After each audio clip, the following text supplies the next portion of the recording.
Graça e paz, queridos. Glória a Deus, queridos. Funciona assim. Eu sempre costumo dizer que quantas pessoas adorariam hoje dar um grito de glória a Deus, mas não tem mais condições, já estão fora de combate. Amados, hoje nós vamos seguir uma leitura lá em 1 de Coríntios,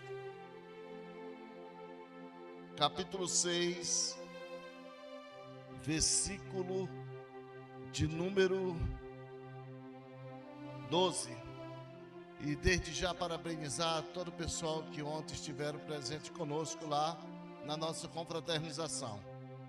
Esperamos que outras venham como essa aí. Foi muito bom, muito legal. Ok? Todos encontraram, queridos? Então podem ler, queridos.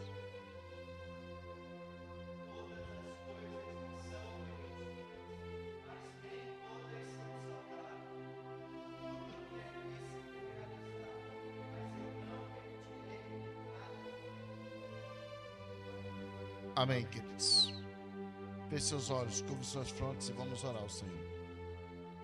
Pai, em nome do Senhor Jesus, nós te damos graça, Senhor, porque o Senhor é bom e abençoador, e a sua misericórdia tem nos alcançado todos os dias, Pai. Agora tira de nós todo o cansaço, toda a preocupação, todo o espírito de acusação, toda a opressão, toda ansiedade, nós lançamos por terra na autoridade do nome de Jesus. E queremos estar diante de Ti, meu Pai, com o coração aberto e limpo para receber a Tua palavra. Toma o primeiro lugar nesse local e que seja feita a Tua vontade e não a nossa. Essa é a nossa oração em nome do Senhor Jesus. Amém. Podeis assentar, queridos.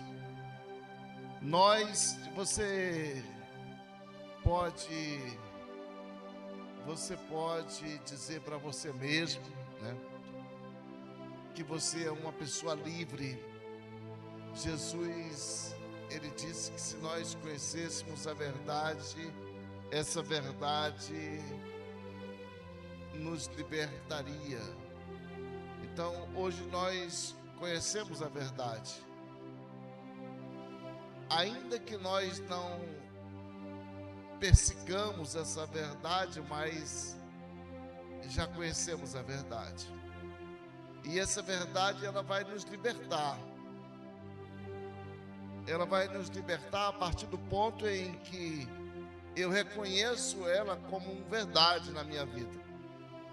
Reconheço que eu subi um andar, saí de um ponto e passei a um outro ponto. Passei a conhecer verdades que eu não conhecia. E a vida cristã, queridos, ela, como diz o profeta Jeremias, no capítulo 33, clama-me e eu te responder-te-ei, e anunciar-te-ei coisas grandes e ocultas que tu não sabes. Então você vai galgando todos os dias verdades. Toda vez que você abre as escrituras, você aprende uma coisa nova. E você, às vezes, se surpreende, diz, olha, eu não sei como eu não tinha percebido isso aqui antes, mas foi muito maravilhoso e oportuno eu tirar esse tempo com o Senhor e aprender mais e mais da sua palavra. Na semana passada, nós falamos sobre o envio daqueles 72 homens. E eu creio piamente que um desses homens é aquele Ananias. Um desses discípulos é aquele Ananias. Porque depois que o Senhor ascendeu aos céus, ficaram os discípulos. Ficaram diáconos que ajudavam ali na comunidade. E ficaram ali algumas pessoas que partiram para outras áreas. Ananias, eu tenho quase que certeza, apesar de que a Bíblia não falar, mas esse é um dos que ouviu ali a palavra. Esse é um dos que foi enviado. E essa é a dinâmica cristã. Essa é a dinâmica do Evangelho. Paulo, ele se chega numa situação terrível e ele precisa de alguém para lhe ajudar. E Deus chama Ananias. Deus vai chamar Ananias e Ananias vai ali, como a irmã acabou de anunciar, vocês ouviram. Ananias, um homem simples. Mas o interessante dessa passagem é que lá nos 70, a Bíblia diz que Jesus envia os 72, aliás, no meio de lobos. Saulo era um desses lobos. Saulo era um lobão. Não era um lobinho, era um lobão. Tragava um inexperiente, em poucas palavras ele já detonava. Saulo era um mestre da lei. Foi ele quem acertou Estevão, ajudou a matar Estevão. E ele sabia o que estava rolando ali, o que estava acontecendo. Quando o Senhor chama Ananias, ele poderia ter chamado outros. Ele tinha uma linha de frente boa, poderia ter chamado João, Tiago, Pedro, Filipe, qualquer um daqueles ali. Mas ele chamou Ananias. O cara disse: pastor, não sei nem quem é esse Ananias. Nunca ouvi falar desse camarada. Chamou Ananias. E disse: Ananias, lá na rua tal, tu vai dobrar assim, na última casa tem um caboclo lá de joelho orando. E tá bichado. Perigoso. Um dia eu vi alguém dizer: não entra aqui na rua 0 não, porque aí é perigoso demais. Aí é perigoso. Então o Senhor diz: vai lá, Saulo, naquela rua ali, dobrou ali à direita, tu vai encontrar, tem um caboclo lá que está nessa situação. Ananias não era teólogo, não era pastor. Ananias não era bispo, como a irmã falou. Ananias não era profeta, não era sacerdote. Ananias era um Ananias. Um simples Ananias.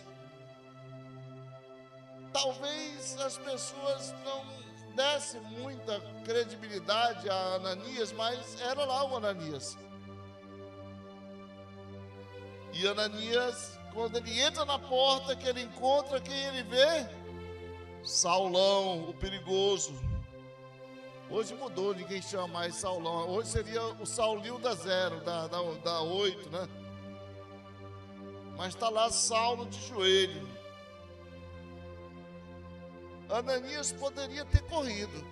Botou o pé na carreira e disse: aí não, eu sou forçou.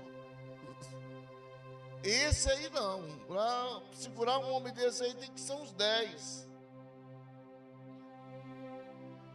E vai que Ananias era o cara mais fraco dali. Magrinho. Cabeção. Desnutrido. Pé no chão ali, descalço. Porque os 72 que o Senhor mandou, foram descalços.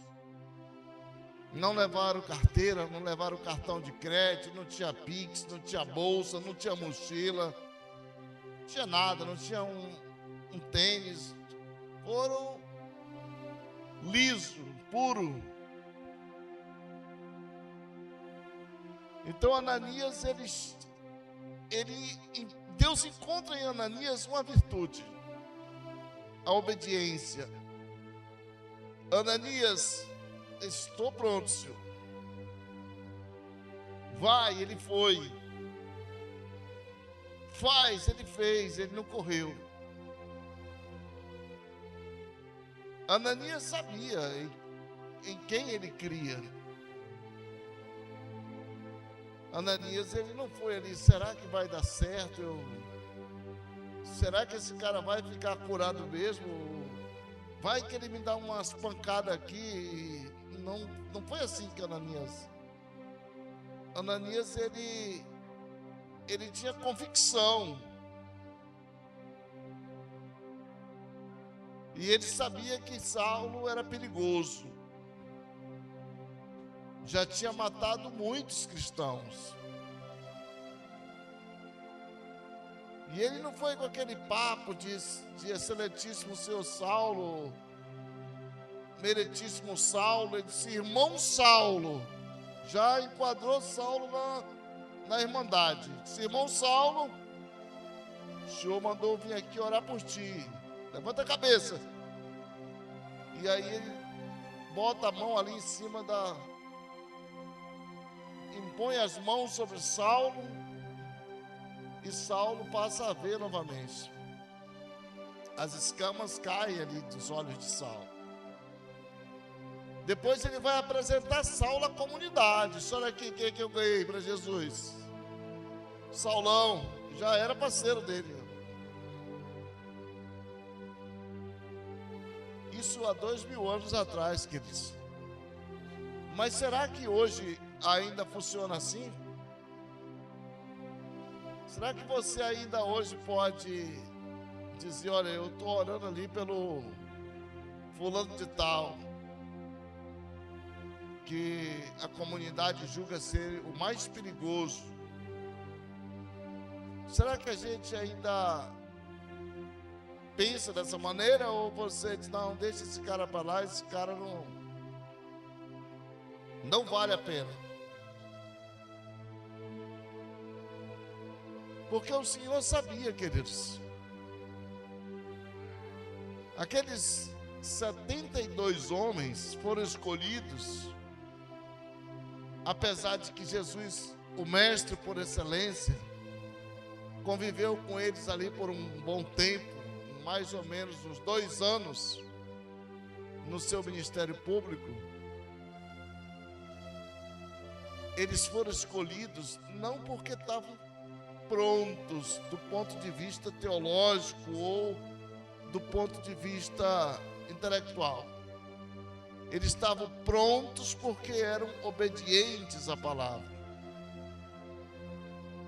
E quando eles partem com uma certeza, que os demônios iam se submeter a eles, que eles iam curar pessoas, que eles iam fazer a diferença no meio daquelas aldeias, tribos, bairros, cidades. Eles iam fazer a diferença. Iam fazer a diferença profundamente, porque eles conheciam o Deus a quem eles serviam. Então eles partem nessa certeza. Não levaram roupas, reservas, não levaram nada. Passaram dias naquela caminhada. E entravam naquelas aldeias, e ali eles conversavam sobre o Evangelho, sobre boas novas. Ali eles tratavam sobre o reino de Deus. Eles chegavam na casa, a Bíblia diz, olha, tu entra na casa, e se ali tiver um homem de paz, e é a única vez que a gente vai ouvir essa palavra na Bíblia, um homem de paz. Se ali tiver um homem de paz, vocês ficam ali e preguem ali naquela casa. ensinem aquilo que eu tenho ensinado para vocês. Então imaginem aí, duas pessoas entram numa casa, passam ali alguns dias ensinando, e toda a teologia, ela se resume num jantar, num almoço, num café. E eles vão conversar ali profundamente a respeito de que agora eles são livres, de que agora é um novo tempo. Talvez vão citar várias frases de Jesus que a gente nem sabe. Como, por exemplo, aquele que está em Cristo é uma nova criatura. As coisas velhas já passaram, eis que tudo se fez novo. E muitas outras palavras, e eles vão ensinar aquelas pessoas. Não tem Bíblia, não tem caderno de anotação, não tem nada, é só boca a boca, coração a coração, cérebro a cérebro. E eles vão mudar a história daquela localidade. E ali eu vejo Ananias, um dos 70, levando a palavra para aquele povo ali. Ali a gente vê, quem sabe, Estevão, que não teve a oportunidade de caminhar muito, porque mataram Estevão. E um dos que consentiu na morte de Estevão foi Saulo, o perigoso. Saulo, pastor, agora é Paulo, pastor. Jesus mudou o nome de Saulo para Paulo. Não, queridos, Jesus nunca mudou o nome de Saulo para Paulo. Paulo foi que mudou o nome dele com medo de morrer na mão da galera lá. Queria acertar ele, porque de perseguidor agora ele passou a ser perseguido. E não foi pelos cristãos, foi pelos religiosos da época. Passaram a colar ali nas costas de Paulo e queriam matar Paulo. E Paulo foi só sofrimento. E o Senhor disse para Ananias, disse: Ananias, esse aí é um vaso que eu vou usar ele. E ele vai entender por que o sofrimento. Ele vai entender por que sofres tanto por amor ao Evangelho. E aconteceu exatamente isso, queridos. Paulo foi curado. Ananias apresenta ele para a galera lá, para os outros discípulos em Jerusalém. Paulo se enche ali, ainda quis entrar numa situação com Pedro. Então Barnabé vai abraçar ele e vai dizer: Paulo, dá um tempo lá na tua cidade, enquanto o negócio esfria por aqui, depois tu retorna, que ainda tem muita gente aí invocada contigo. Paulo vai, retorna para a cidade dele, e lá ele fica anos, mais de 10 anos na prateleira ali, mais de 10 anos na prateleira, repensando a vida, repensando, quem sabe, uma série de acontecimentos que passou-se em sua vida, repensando que ele tinha uma vida e agora mudou a chave, a vida foi totalmente transformada, não tem mais aquela vida. Ali, quem sabe, ele escreveu bastante, meditou na vida dele. Depois de mais de 10 anos, Barnabé vai buscar ele novamente. Disse: agora vem, Paulo, agora a gente está precisando de ti por uma parada aí que é muito forte. Tu vai com a gente. E leva Paulo. Leva Paulo já. Muitos morreram, já tinham esquecido. Paulo, a barra de Paulo já estava mais limpa naquele local. Então Paulo começou a pregar, e pregar mesmo forte, pregar sem medo. Se tornou ali intrépido na pregação. Um homem muito inteligente, falava vários idiomas, entrava em lugares que outros não poderiam entrar, mas ele entrava. Mas a coisa começou com uma fagulha, queridos, com Ananias. Ananias, o cara que está lá no último banco, que talvez não tem muita expressão, mas foi ele que Deus usou, queridos. Talvez você diga, poxa, na minha casa eu tenho irmãos, eu tenho irmãs que são letrados, pessoas capacitadas. Queria tanto trazer eles aqui, eu queria tanto que eles pudessem também compartilhar dessa palavra, porque eles sim, eles são pessoas inteligentes. Eu não, eu sou... Quem sou eu para... Eu não sou nada. E é isso a gente não pode falar, queridos. Não pode falar. Esse complexo de inferioridade a gente tem que expurgar da nossa vida. Expurgar. Jogar ele fora. Talvez o camarada ele se sinta até um pouco rejeitado, sabe? Poxa, a galera não vai com a minha cor. Talvez eu seja o menor. O Gideão diz, eu sou o menor da minha casa, Senhor.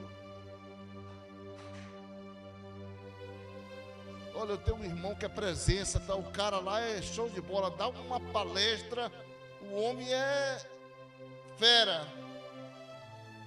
Mas aí vem o Senhor lá no ouvido de Samuel e diz, Samuel, eu não julgo pela aparência, mas pelo coração, Samuel. Samuel chega na casa de Jessé para ungir um dos filhos de Jessé. E ele encontra Samá, um cara que era, eu penso assim, igual o incrível Hulk. Depois ele vai e encontra Eliabe, outro monstro, um músculo. Um cara semelhante ali, eu penso, o Arnold Schwarzenegger. Samuel pensou, imagino que ele disse, aquele ali, não vou perder muito tempo. Deve ser aquele ali. O Senhor vai lá no ouvido de Samuel, o homem não está aí não. Samuel disse, deve ser um homem muito grande, é um monstro. Porque se esse cara que está aqui é um gigante, não é, o homem deve ser bom. E ele vai perguntar para Jessé, se porventura tu tem um outro filho e que não está aqui, está com conversa fiada, está mentindo, rapaz? Não, eu tenho um, mas ele ainda não é o cara, ainda não está ainda perfeito, ainda é um amarelo que está cuidando lá das ovelhas. E quando Samuel olha para o homem lá no campo cuidando das ovelhas, o Senhor vai lá no ouvido de Samuel e diz, está aí o cara, esse é o cara. Ele diz, o Senhor está com brincadeira, esse não vai conseguir. Isso Samuel deve ter passado pela cabeça dele, que o homem ainda é amarelo mesmo. Davi, a Bíblia diz que ele era amarelo, um ruivo, magrelo, raquítico. Ele disse, mas é esse o homem, Samuel, vai lá e unge ele a rei, porque esse é um camarada. E a Bíblia diz que o homem mais forte que existia em Israel era o próprio rei, o rei Saul. Era o homem mais forte que tinha naquela época. Davi, o raquítico, o amarelo, Samuel ungiu, o homem vazou, disse: eu vou logo correr antes que a galera me pegue aqui, que estão vão me acertar. Mas o Senhor vai dizer: olha, não é pela aparência dele. Não estou perguntando se ele é gordo, se ele é magro, se ele é raquítico, se ele é feio. Não é por aí, Samuel. Aliás, a Bíblia diz que Jesus, queridos, não tinha nenhuma beleza. Era despido de beleza. E quando a gente ouve a palavra despido de beleza, é porque ele era feio, queridos. A aparência dele não atraía ninguém. Não atraía ninguém. Para que depois não dissessem que ele foi atraído por conta da sua beleza. E eu já falei aqui várias vezes, aquele louro que a gente vê no filme, tem nada a ver com Jesus não, meu irmão. Judeu louro, meu irmão, não funciona. Então Samuel aprende a lição. Não é pela aparência. É pelo coração, pelo propósito. O Senhor viu alguma coisa diferente em Davi. O que ele viu, França, em Davi diferente? Viu um homem trabalhando. Viu um homem trabalhando. Um homem que estava labutando ali, trabalhando. E os irmãos de Davi ainda ficaram enciumados. Os irmãos de Davi ainda ficaram enciumados com eles. Mas esse camarada, tu vem para cá, para a linha de frente, trazer comida, vem procurar confusão, rapaz, vai vigiar tuas poucas ovelhas que tu deixou lá, raquítico. Então Davi disse: olha, vocês são covardes. Será que não existe aqui um caboclo que derrube um amaldiçoado desse? E ele foi lá e se apresentou, disse: eu vou derrubar esse camarada. Não na minha força, mas na força do Senhor.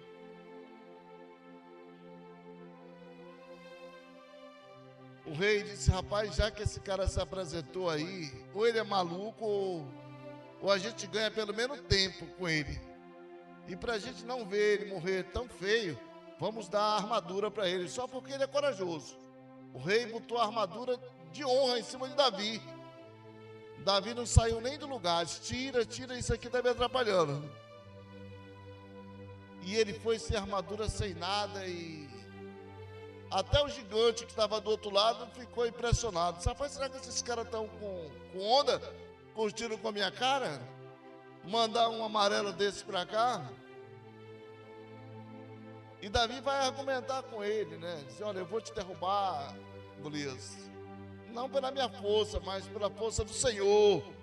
Porque pela minha força não tem condições mesmo não. Tu tá certo, mas é pela força do Senhor. E Davi derruba aquele gigante. Um homem grande, Davi derrubou aquele gigante. Davi não se lamentou, disse: eu vou ser rei, mas eu não estou nem preparado, eu estou aqui cuidando das ovelhas do meu pai, acho que eu não estou preparado. E fica naquele papo furado. Davi não entrou nessa não.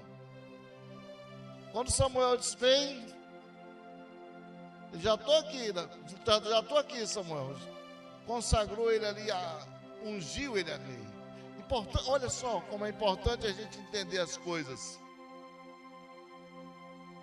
Samuel ungiu Davi a rei, mas Davi só assumiu o trono quando ele foi consagrado pelo povo.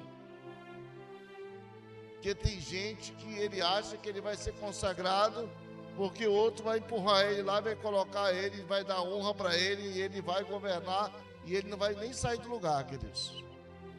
Uma coisa é você receber a unção, outra coisa é você receber a consagração, são coisas totalmente diferentes. Essa semana nós estávamos numa reunião de pastores, e estava uma discussão a respeito se as mulheres poderiam ser honradas com o título de pastora, e o resultado foi que não, porque lá no congresso que já havia acontecido há muito tempo atrás, na cidade de Penedo, no Rio, disse que não era permitido. Mas quando se fala em unção, é diferente de consagração. Davi foi consagrado quando ele desceu, tomou coragem, foi lá, porque o exército de Israel estava todo recuado, estava todo ali, como é que se diz, amoitado, com medo, acovardado. Davi foi lá e disse: não, a parada é comigo. Foi lá e resolveu a situação. O povo aclama Davi rei, a ponto do próprio rei se ciumar e querer matar Davi. Então o Senhor sabia com quem ele estava trabalhando.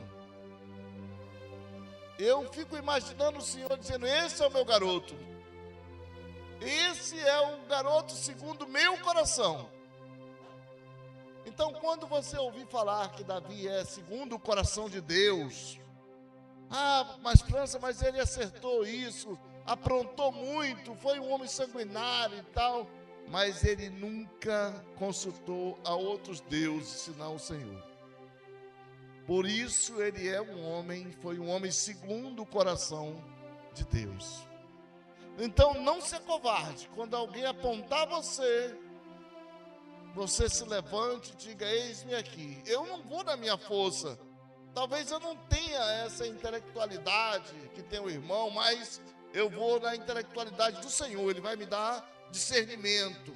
Se Ele me enviou, Ele vai me preparar. E ali eu vou me aperfeiçoando dia a dia, escalando degraus por degrau. Não fique se lamentando: mas eu não tenho esse conhecimento, eu não posso, eu acho que não vai dar certo. Isso entristece o Senhor. Apocalipse vai dizer que os covardes não herdarão o reino dos céus. Tem uma versão que fala que os tímidos, não herdarão o reino dos céus. Alguém pode dizer: mas um tímido, só porque é tímido? Não. Ali ele é covarde, ele se acovardou, ele se fechou em si, se vitimizou por conta de alguma coisa que ele tem, alguma dificuldade. Ele se vitimizou e diz: eu não posso, eu não consigo, eu sou assim, eu sou o menor da casa do meu pai. E Deus não entra nessas lamúrias, nessas dramatizações, não. Se Ele te chamou, Ele te comissiona, Ele te envia, Ele te dá sabedoria, e depois você nem imagina que já está naquela situação. Você nem vai conseguir imaginar que você está naquela situação já.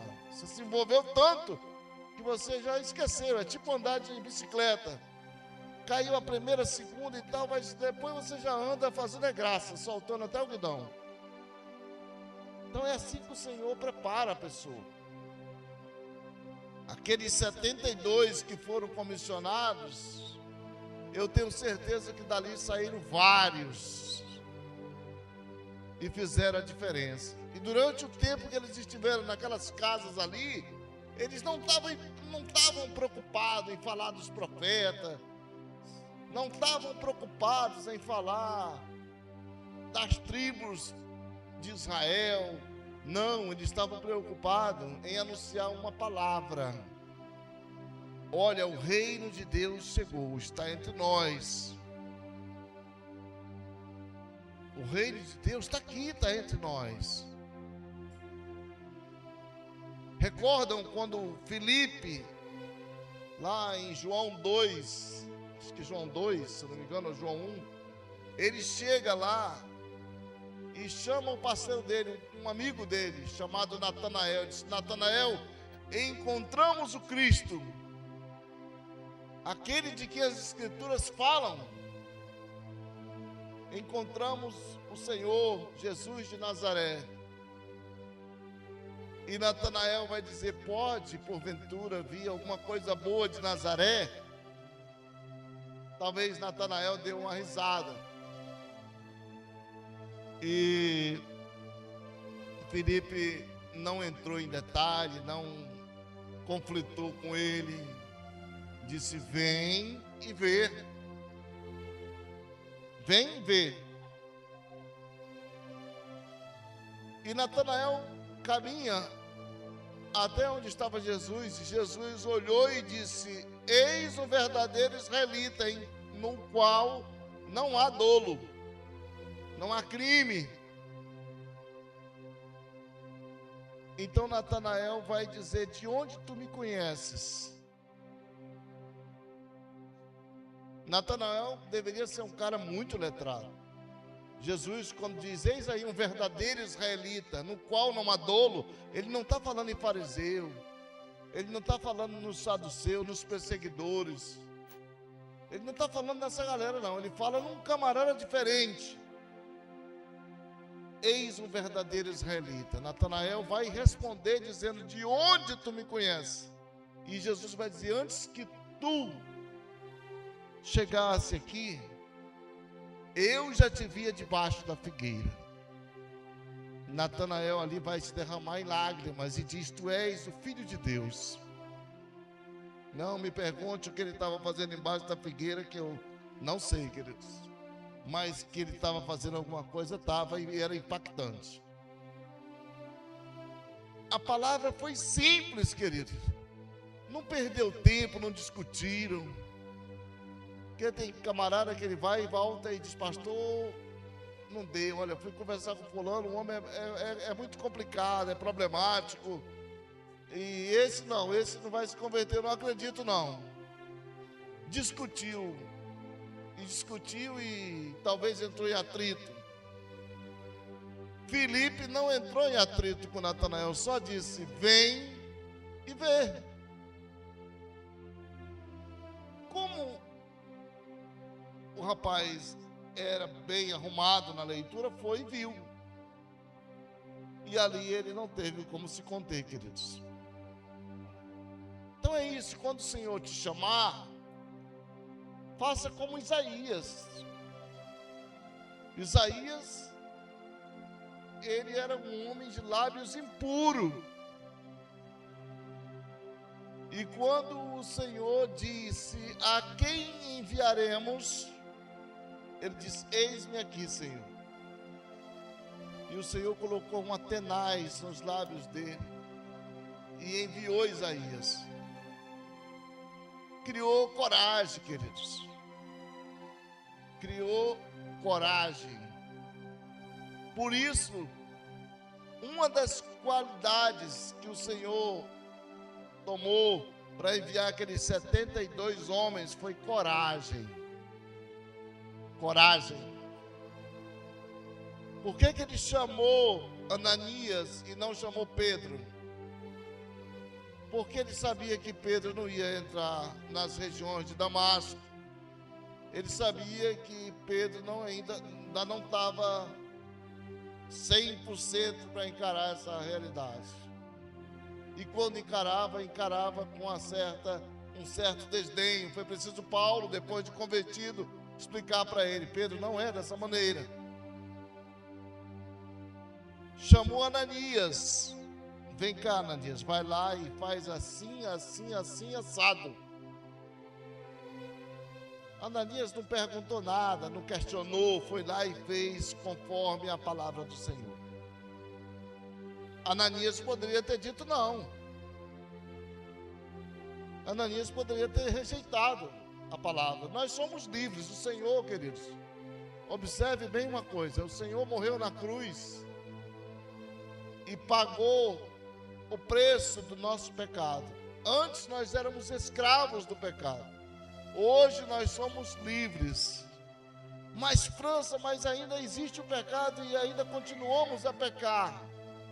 Mas a Bíblia diz que nós temos um advogado diante do Pai, que intercede por nós. E que se por um acaso nós pecarmos, Ele é fiel e justo para nos perdoar, queridos. Então é levantar o braço, a cabeça e dizer: eis-me aqui, Senhor, envia-me a mim. Eu quero ir lá mudar a vida desse cidadão. Eu quero livrar ele de um mal maior e não se acovardar, porque o covarde é terrível, queridos. Quando nós chegarmos a esse nível, quando nós tivermos um tempo de qualidade com Deus, quando nós jogarmos fora todo o espírito de religiosidade, religiosismo, as coisas começam a mudar. Os caras vão dizer: verdadeiramente aquele homem, aquela mulher, eles são livres. São livres, queridos. E quando nós falamos em liberdade, liberdade não é você fazer o que você quer. O filósofo Clóvis vai dizer que liberdade é fazer o que você não quer. E entender isso é uma piração. Você fica pirado, não dá para entrar na cabeça. Como assim, França? Liberdade é fazer o que você não quer. Liberdade é fazer o que eu não quero. Liberdade não é fazer o que você quer, não. Isso é para o ímpio. Para o servo, não. Aliás, se você analisar bem, até o ímpio, se ele quiser crescer, se ele quiser postura na vida, ele tem que mudar o pensamento dele. Alguém vai dizer: eu tenho liberdade para fazer o que eu quero. Tenho liberdade para fazer o que eu quero. Pergunta para ele se a liberdade que ele tem para fazer o que ele quer pode fazer ele parar de fumar 3 carteiras de cigarro por dia. Ele é livre. Eu não consigo. Então tu não tem liberdade para fazer o que tu quer. Agora, quando tu tens liberdade para fazer o que tu não quer, aí sim, pergunta para ele se ele vai fumar pelo menos um cigarro. Nenhum, queridos. Porque ele tem liberdade para decidir o que ele não quer. Não quero e acabou-se. E fim de papo. É assim que funciona. Não quero porque não preciso. Não tem uma galera que diz: poxa, cara, eu queria ser crente, mas esses crentes não pode isso, não pode aquilo, não pode. Isso não é crente, isso é religião, queridos. Religiosidade é assim. O religioso, ele é privado de tudo, quase tudo na vida. O crente é aquele que tem liberdade em Cristo para dizer: eu não preciso disso. Vai me prejudicar? Eu não preciso. E aí a gente volta para encerrar com o primeiro versículo que a gente leu aqui. Paulo vai dizer que todas as coisas me são lícitas, mas nem todas as coisas me convêm, porque eu não me deixarei dominar por nenhuma delas. Isso é liberdade, queridos. Diga glória a Deus. Isso é liberdade. Todas as coisas me são lícitas. Posso tudo, mas nem todas as coisas me convêm. Moral, queridos, porque eu não me deixarei levar por nenhuma delas. Que Deus nos abençoe, nos guarde, nos dê paz, amor, e que possa resplandecer o seu rosto sobre nós. Amém. Deus abençoe, queridos.